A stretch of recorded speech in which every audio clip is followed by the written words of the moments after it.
Today, Hutchi and I talk about the Caulfield getting back to being the Caulfield of old and being on speed. A few races into the Hen House, one in particular in the Doghouse that we need to be really careful of. Hutchi identifies one horse out of the Arkansaw kid race that we want to be with, getting to 1,400 metres. And Hutchi also brings up the race from Bendigo in July 25, which could be the greatest form race of the spring. Let's open up Pandora's Fox.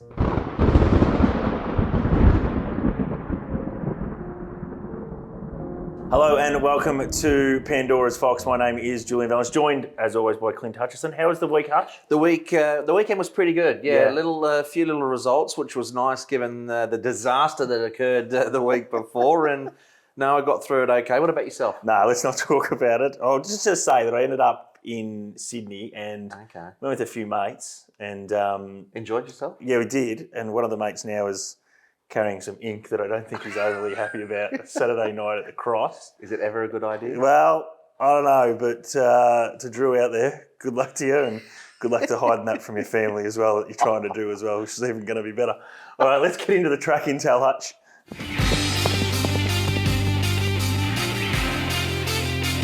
Okay, so Caulfield now, leading into the week, we thought there was going to be a bit of rain Friday night and Saturday. It never eventuated. So out 9 metres the entire circuit, stayed as a good 4, and times indicated that it was a good 4.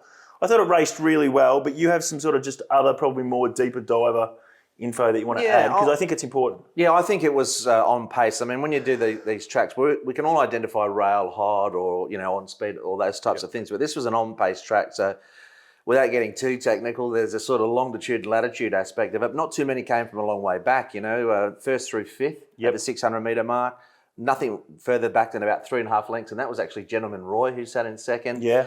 And probably after about a third of the way through the day, and it may have been even since early, I thought, in the straight, those lanes 3 to 7, they were hot. Yep. That's where the jockeys wanted to be. So on speed was okay, fence was okay in the run, but definitely on pace suit, it was hard to make up ground. And I think that's indicative of what Caulfield is when it's at its best, that we usually sort of gravitate towards on speed. So I think it now has a bit of a hope that I reckon it goes back to the true for in 2 weeks' time for that first G1 in Victoria, the Memsey Stakes, where we'll see Pride of Jenny versus Mr. Brightside. I think we're getting back to the Caulfield how we expected, because it did have probably 2 or 3 months, I thought, previous to this meeting, where it was in a bit of trouble. It was, and let's hope the bad weather stays away. Yeah. But like you said, I mean, I'm stating those facts, but that's also a little bit indicative of Caulfield in general. Yeah. Like it's that kind of track that's going to suit those horses. But for me, there wasn't too many that really made up a lot of ground. I think if they did, you want to highlight them. Yeah, that's a really good point for the punters out there. That's the track analysis for Caulfield.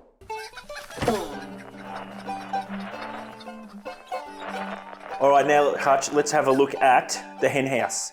So we've got 3 races that I've identified that I think we can follow with a bit of confidence going forward. First one identified is race 6, so that's the Quizette. So we saw the boys and the girls. I'm going to talk about the boys maybe a little bit later and not so much in the Hen House. But winner here was drifting, third of a second inside standard time, which is great. And I thought the last 400, 200, 22.5 and 11.64, which is pretty good compared to the rest of the day. Half a second quicker than the boys in the vein. And again, because we probably just want to, it's easy to match up those two. They're both over the same distance. A lot of those horses resuming. I thought this race, in terms of boys versus girls, I thought the girls went much better. Girls clearly went better. How about the Tassie performer getting up to run second? But I think, got the right part of the track and the right run as well. So, yes, you still got to be good enough to perform like that, and it certainly did. But look, it was a nice win from drifting. Where do they go next? Yeah, that's so this is the question. And you look at it and you go, well, sometimes when you win a Vein or a Quizette, you aim up and you go, we're a Coolmore horse. I look at that race and I went, yeah, it's rated well, but in comparison, say to the Vein, it's rated well, but to win a Coolmore, I think that seems a bridge too far for me. I agree. I don't think we're talking the big races. Yeah. I think they're well placed. And, the thing is as well with the Snowden Cap, I find they're so good to reaching their mark first or second up. They target these races, and I just don't think she's Group 1 at this point. They're very good at the switch too. So Sydney to Melbourne, they identify which is the right sort of race. I thought it was really good placement, but we're indicative of what Pete Snowden can do. He's an outstanding trainer and he's done it many, many times before. Next race we want to go to was sort of one of the features, the Regal Roller here, Hutch. Arkansaw Kid wins the race. It's a quarter of a second inside standard time. It's the best last 400, 200 of the day, just about. He was off 98 days. He's come back gelded. Early 4-year-old this time of the year we like. He was half a kilo off the minimum. I thought he was pretty good. I think this is a race that's going to rate well, and I reckon we might get some winners out of it. He got the perfect run, the barrier. What was going on with Maltai in the race? Thought it'd jump and be right there. And look, I was the only punter in Australia that didn't back Arkansaw Kid. Geez, everybody was on it. And the market told it that way, didn't it? And you just knew watching the race with the run it was going to win.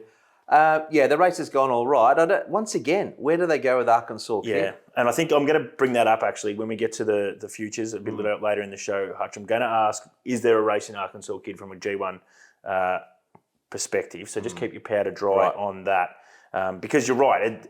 Look, it's ran 4th in a Coolmore as a 3-year-old. Yeah. You know, it ran 6th in the Goodwood as a 3-year-old as well recently. But, $41 in the Coolmore, $51 in the Goodwood. So it's not as if it was right hard in the market, and it probably ran better than market expectations. But there's not many, there's no handicap G1s in in sprinting distance at 1,200 metres. You've got to probably push it to 1,400 metres maybe for Rupert Clark. But we'll get to that soon. Yep. Last race I want to identify is one that you identified here, Hutch, and it's the last. It was won by Running By, 3/4 of a second inside standard time. Last 400, 200, a little bit slower than what we mentioned, but 11.94 still beating 12, which is pretty good compared to the rest of the days. The other part to this is these theoretically are benchmark horses. Yes. So that might be the edge. That's the edge, I think. I think it's amazing on the day when you go through some of those benchmark races compared to the stakes levels races, there hasn't been the gulf between them that there probably should have been. And I think the format of the last will go well. Once again, Running By just drifted in the market, but three wide line, just in behind, found the right spot. And, the runner-up was good. LOU placed in behind. How would you ride him? Leading, and probably further and rolling, and good rolling gallop. That didn't suit him, I think, being on the back of them and having to being out sprinted effectively. But the race has gone well on my stuff, so I'm going to trust the race. Yeah, first up, Running By. I think there's a bit in that. The Open's going so well, just can't get a win. I think the start previous he just got knocked off as well. So and showed it on good. I probably had him pegged as a bit of a wet tracker, but he's been able to do it on a good track as well. The Open, it's just tricky to find a race for him to win. But an LOU, I totally agree. He just doesn't have an 11.4 or 11.5 in him in that last 200. He's sort of got that constant 12.02 that he can probably run for many, many sections. So interesting to see what happens. He was off 49 days, so maybe if they get him to 2 weeks, he'll be a little bit fitter. Yeah, well, that's the thing. They're giving him a jump out, but he'd probably be better out a little bit further and rolling along. All right, there we go. That was the Hen House for Caulfield this week. All right, Hutch, now let's open up the Dog House. I've identified 2 races here. The first one is race 3. You found the winner, so well done you. So that's why I'm also putting it in there for no other reason other than spite. And I think spite's really thing you should live by. I think it's a great motto. Look, they've gone sort of a 1/5 of a second inside standard time. Their last 400, 200, like 12.25. So pretty ordinary compared to the rest of the day. And I know these horses are going really well. I just don't know where there's any other mark for these. I think we've reached the ceiling with these horses. In particular, the second horse, you can sort of sense in my voice that I might have had something on it. I'm sensing like there's some bitterness here. At the 200, you couldn't have had any more on it. True. It was a beautiful ride. It hit the front, probably goes a length and a half in front. And I was like, well, how far? How? And then just the last 100, it seemed to paddle. And Loverzoo, who Electrona came off its back, mind you, then Loverzoo came off its back and ran it down. But Connections and Loverzoo would be really, really happy because they've put a few in a row now. I think you've been a bit harsh on Loverzoo. Like, if it doesn't get held up, it would have been pretty decisive margin. 3 from 3 this prep. Yep. Good performance. You were keen on Electrona, who's run well, but just beaten by a pretty smart one. And I've always said this, when we review, we keep our punting pockets to the side because we're just purely reviewing the race. I just think if Loverzoo, I don't know if there's another rating base in it. I don't know if it can step again. It might be able to, but I just think it's a race going forward, especially probably Electrona. I reckon people want to be with it again next start. I don't want to be with it next start in this kind of grade. I think it's found its level. I expected it to do a bit more, and 3rd and 4th horses I'm a bit worried about as well. Yeah, no, that's a fair call. They'll have to be well placed if they're going to continue. Yeah. The last race we're going to get to for the Doghouse is the other 3-year-old race. So we've sort of spoke about the fillies going really well in race 6. Race 5, not so much for me. Bandit Brothers wins the race. Just a tick inside standard time. The last 400, 200, they couldn't break 12 the last 200. This worries me. As we said, half a second slower than the girls. It was a small field, so sometimes they can play tactical and be a little bit wishy-washy, but I'm a little bit worried about this race going forward. We're in total agreement with this race. This was, I don't know where they go now. I think they've done really well with Bandit Brothers. They put the blinkers on, had the ideal trip, parked in 3rd, just behind the speed, found the right lane, out late. Look, saying that, There's a couple here that are probably going to go on and do okay. The race, I think, few little question marks. I mean, the runner-up's still a maiden. They can go to a maiden. They can win. Let's face the music. Yep. And of course, Wonder Boy was off the bit the whole way, and it was a good run. I don't think it had a lot of favours. It's just I was pretty keen on it, and just too short, basically. It was really well backed, wasn't it? And the thing and this is why I think the important thing is, I think that would go into a lot of people's black bookers because it was really good through the line and, hey, it's the Vane Stakes. We want to be with that horse. And it looks like, no doubt, it's probably going to hopefully be a Caulfield Guineas horse. But when you talk about Caulfield Guineas, that's the cream of the creme. And I don't know if this race is going to provide a Caulfield Guineas winner at this I'll stage. have a little bit. Can I sit on the fence? Yeah, you can. With Wonder Boy, I'm going to say, for a horse to be chasing for that far and still close off as well as he did, and get his own rhythm over a little bit further, he might be able to elevate. Okay, that's the doghouse for Caulfield this week. All right, Hutch, let's get to the hits and misses. So this is where the punters had a crack, took some prices, and let's see where they sort of landed and what we might want to do with these horses going forward, or why they were backed, to give some reasoning behind why they were back. First race, Charm Run, $12 into $6. I had this horse pegged as a wet tracker, but the market suggested otherwise for that 12 into 6. Saw Blake Shingo back on. Maybe that had some significant impact into it. A lot of his are backed, aren't they? Yeah, it was a really interesting one that was a significant mover. It's ran really well. It's ran second. So I wouldn't give up on it. Similar grade, I could probably be with it. Yeah, there was a lot of speed in that race, and maybe they felt that the race shape would suit. Yep. The on pace is probably one of the few races where they just went too hard. Yeah. Race 3. If we have to, we have to. Electrona, $5.50 early bet, gets into $3.60. I thought I had every possible chance. I don't think there's any excuse. So I think be careful with this, because I think this is a horse that will be overbet next start. It's got this form line that people will want to be with. It'll only be 5th run in prep. Shin might stick. Just think we might be able to avoid it and might try and find different form line in similar grades. So just be careful, Electrona, in that one. Race 4, Rainlord, 21 into $7.50. Couldn't have seen that coming. It runs 4th.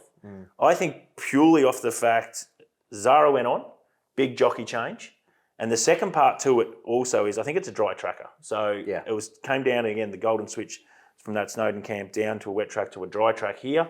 I thought it ran okay, but again, I don't know if I'd want to be playing. Plus, there's just a bit of market correction with a couple of these. I mean, 12 into 6, like you said, 21 into 7. So, yes, they've been supported, but a lot of sort of punters think that that's a massive move, and it's a good move. But the $4 into $2.50 is a lot more. 100%, absolutely. Let's get to also race 5, Wonder Boy, 6 into $3.40, ends up starting favourite in this race. So that was a big push, and that gives some credence to this horse's first up performance or debut win at Flemington.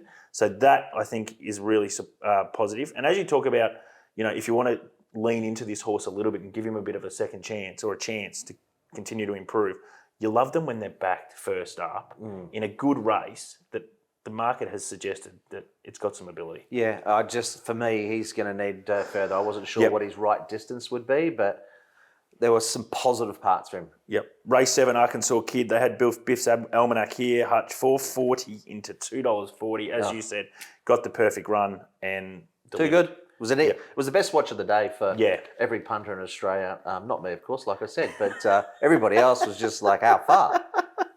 And the last one for the hits and misses was another winner, Gentleman Roy, $6.50 into $4.80. I think just probably Johnny on the spot, Roy on the spot, really. He was an on-speed horse. He'd been going really well, and it sort of set up pretty well. He was over the odds to begin with, surely. Yeah. I had him sort of rated more like a $5 chance in the race. I thought, and when the pattern, I thought the pattern was pretty evident by this stage. He was going to land on speed. Yeah. Having said that, I didn't think they'd go that quick. He was actually the horse that came from the furthest back at the 600, believe it or not. Yeah. 3.7 lengths off at the 600 and proved too good, but he was tough late, found the right lane. Mark Zara, too good. Yeah, and that's what the go is with this horse as well. Though. The faster they go, the better for him. So a horse like Pericles, even probably your boy as well, when they've had a little bit of a break, they don't want that real gut buster first because they're just not ready for it. Whereas Gentleman Roy, deep into a prep, on-speed horse, doesn't have a great turn of foot, but can absorb pressure. So that was hits and misses for Caulfield on Saturday. All right, Hutch, Black Book into the Fox's den. I want you to start because you've got 2 from the meeting at Caulfield that you want to identify. In the right races, I thought all that I've said about the track patterns and etc. Beast Mode for me was terrific. Yeah. Yes, it was on speed, but stayed pretty much down towards that inside lane. I don't think the fence was any good there at Caulfield on the weekend, particularly in the straight. It was okay in the run. Put up a margin here. And what was interesting about Beast Mode was with David Van Dyke, the Hayes boys are flying. This horse came back and has had a couple of wet tracks back on top of the ground. This horse, the way this race is rated, can be followed going forward. I think, it's just a horse that you just go through the grades with. That's what they've been doing well, placing their horses in the right sort of races. Beast Mode will be very, very hard to beat again. I thought to sort of buck the trend and ran time in this race on the weekend. So that was the first one. Just with Beast Mode, so just for the punters out there, you want to stick with him if it's a good track. You think if it's a wet track, we might be able to just ignore him for a little bit. Take him on probably on a wet track, but he just elevated to a new level for me. He's improved a few lengths better off his other ratings. The other one, I like this one, that I did like was Vagrant. Now I had something on him on the weekend. Race shape didn't suit. Of course, the race has gone well, like you said, with Arkansaw Kid, but sat back, closed off really well, some excellent late sectionals, which she was gonna do off the back of that slow speed. But like I said, I just don't think it worked out for her there. Second up is 1-2 out of 3. She handles any sort of ground. Hopefully 1400 and more tempo. That's the key. She's got a nice race in her, I think, and hopefully at a price. Yep, very good. Vagrant and Beast Mode for Hutch. I'm pretty simple here. I just want to follow that Arkansaw Kid form line. I'm with it. I think he can continue to win. Don't want to. I'd say maybe a race like the Bobby Lewis next start, maybe 1200 metres at Flemington. I reckon that could be in its wheelhouse. And who dares? I just think this is a really, really good gelding. He's only a 5-year-old. It feels like he's been around forever, but he's a horse that, again, not going to be at the Group 3 or the Group 2 level, but listed level, I think he can get away with some races because I think he goes really well. I think he's done a great job for the Pat Carey team. So I think that race is the one we really want to sort of lean into a bit here, Hutch. That Arkansaw Kid race, I think that's going to be our best friend going forward to find some winners. That was in the Fox's Den. All right, Hutch. Now, not looking at a specific race here, but I'm crystal balling the Foxtures here, and I want to get your opinion on Arkansaw Kid. So we spoke about him a little bit earlier, that this gone into the Hen House, this race. He was off 98 days. He's a newly minted 4-year-old, which have a really good record at this time of the year. He's shown some ability in some Group 1 races previously. He's ran, obviously, 4th in a Coolmore as a 3-year-old at $41. He runs 6th in a Goodwood at $51. Is there a Group 1 in him this spring? I don't personally think so. Yeah. I mean, I think, it's interesting. We had Tom Kitten and him both gelded come back and win well. Yeah. And I think it may be a little overplayed going forward. He had the gun run and he was very good. And the race is rated pretty well, but I just don't know where they go with him. He had every favour there on the day. He may be more consistent now. Yep. But I think he's going to have to improve off what we've seen on the weekend. Yeah. That's my opinion. Well, where do they go with this? And this is the question, where do they go? Because you look at it and you go, well, there's no handicap races like there is in the autumn. So there's no Oakley Plate and there's no Newmarket. I'm not saying he's, the winner of those anyway. But so there's none of that. Your Group 1 options are the Everest, the Manicato, which looks like it's going to be really hot because you've got horses like I Wish I Win and Bella Nipotina and Australia, all those horses. I think is a below them. And then you go, well, I've got a handicap option. And really the only handicap option is right at the end of the spring, the Rupert Clark, 1,400 metres. Now the problem with that as well is, he's got to get to 1,400 metres and I don't know what they're doing. He's up now. And the second part is, every man and his hound might be going to that race because they might see that's their last opportunity to get the G1. So he's in a tricky spot, but he's in a good spot in the fact that it might be a predicament that they, if they can continue to win. That's why I thought the race like the Bobby Lewis might be the next hit. Because if you can come out and win that, and then you start to think, okay, we might be competitive in the Group 1 race up the sprint. Well, he's always showed, like you said, glimpses of ability. Yeah. He's good. He wasn't always delivering it. And there was a moment actually inside that final 100 where I thought, turn it up. Is he actually going to put this race away? And he did, so that's a good thing. Yeah. I don't know. I wasn't as sold as him on the weekend. I got it completely wrong. Yeah. And I'm still not sold on him. So I'm hoping that. Yeah. I'm gonna say you're against him. I'm against him. Okay. Yeah. Very good. I think you're probably right, but I'm really interested. Hopefully they do go to some race like the Bobby Lewis or something, and then we can actually find out where he is at. Okay. Next little part that we've got here, Hutch, is obviously think outside the fox. All right, Hutch, so you brought something to the table here, which I like, because this is good. Well, I was doing the form of course for the weekend. I want to ask you a question. I mean, on how you do the form in terms of looking back at key form races, whether they rate well or they don't. But if we have a race where it just keeps throwing up a lot of winners. And I found a maiden Yep. from July 25th at Bendigo, won by Polyglot. Yep. Have a look at the format of this race, and it might be able to help us find a few future winners. And more importantly, like, as I said, what do you do if a race, say, for example, doesn't rate that well, but they just keep churning out winners? Yeah, that's a really good point, because the example you used actually is, I didn't have this race going that well.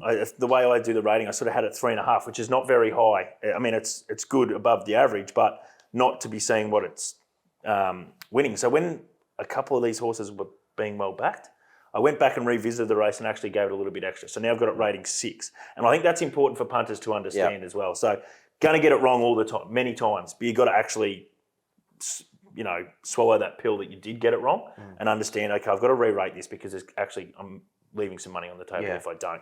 So it's a really good one you bring up, because I did get it wrong. Let's go through these horses, because this is actually, I found this fascinating. Second horse, Let's Face the Music, still a maiden, runs second in the Vein on Saturday. Yeah. But here's the key factor, which I always think people should look at as well. Results are one thing.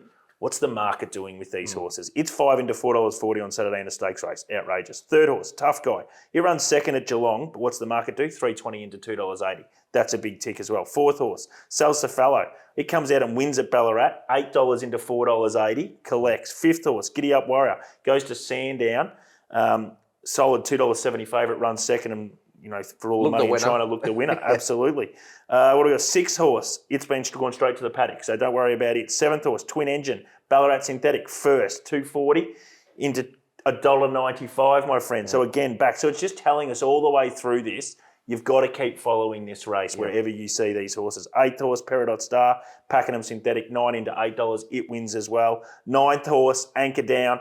It runs second at Echuca, $3.50 into $3.30. That horse got beaten 14 lengths. I know. You know what I mean? Well, that's the thing. It's all the way down the page. And there was a bit of an on-pace sort of pattern the day. What about the winner? Where is the winner? Yeah, so that was the next point of the question is, that was the one you probably want to definitely be with. And I thought the Vein Stakes was perfect. Now, my gut feel is, without knowing the camp or anything, that they might have had a slight issue, because you would have thought Tarpaulin stays in the Rosebud with that camp, and then they kept Polyglot down here for the Vein. So I'm not sure, but let's be with it wherever it goes, because the market's telling us that it's a great race, and the results are telling it's a great race. It's a really good question, and people just have to suck up that they might have got it wrong, and then be our job. I think, irrespective of how the race rates for you on your numbers, etc., because I do subjectively, start bonusing them. Yeah. If you get that many winners out of a race, and you see that there's one that's run well and hasn't figured and that good on the numbers, elevate it. Yeah, you just got to be with the market. It's okay to be wrong, but you've got to actually then get on the train. Because the moment you don't get on the train, well, you might as well just not even be a passenger in anything in life. Hutch, that was good. That was fun. Thank you very much. What was your mate called? Troy? Drew. Drew. Yeah, he was a passenger this week. He was sort of driving the train at one stage. That's what worried me, and I can tell you now, he's definitely in the back compartment. Might be in the cattle area. We'll see you next week, punters.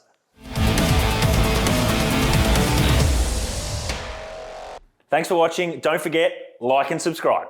Imagine what you could be buying instead. For free and confidential support, call the number on the screen or visit the website.